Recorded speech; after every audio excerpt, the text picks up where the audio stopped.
चुकी है, अब इसका यहां रहना बनता नहीं। इसके फ्यूचर की प्लानिंग कि डर लगने लगा है। डरने की क्या जरूरत है आपको? मैंने सब प्लान किया हुआ है। बस बादल के मामले में अब मुझे किसी पर भरोसा नहीं करना। शक के होते हुए तुम्हारी दाल गलने वाली नहीं। और अब मुझे बाकी अब मेरी औलाद ही सिर्फ मेरा सहारा है इस घर में।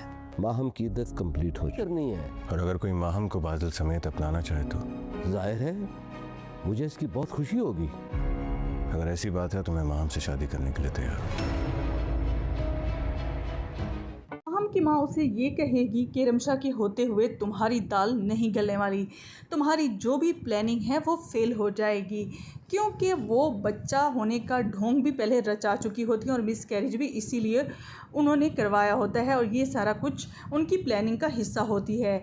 लेकिन माहम ये कहती है कि वो कभी भी पीछे नहीं हटेगी, वो बादल और अपने लिए स्टैंड ज़रूर लेगी और कोई भी इसके आगे नहीं आ सकेगा। दूसरी तरफ माहम का बाप भी आ जाता है और वो यही कहता है कि अब उसकी इद्दत भी पूरी हो गई है और उसका यहाँ रहना बिल्कुल भी ठीक नहीं है। मैं उसे अपने साथ ले जाना चाहता हूँ ताकि उसके मुस्तकबिल का फ़ैसला कर सकूँ।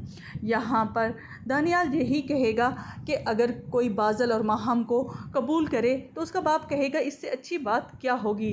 दानियाल कहेगा कि फिर मैं इससे शादी करने को तैयार हूँ। ये सुनकर रमशा और उसकी माँ पर तो बिजली गिर जाएगी, लेकिन दूसरी तरफ माहम की प्लानिंग उसको कामयाब करा ही चुकी होती है। यहाँ पर रमशा मिनाल से यही कहेगी कि तुम्हें तो खुश होना चाहिए कि तुम्हारे भाई ने तुम्हारे भतीजे और भाभी को दोबारा से अपना लिया है, अब वो इस घर से कभी भी नहीं जाएंगे। यहाँ पर रमशा अपनी कोख सूनी होने की वजह से मार खा चुकी होती है।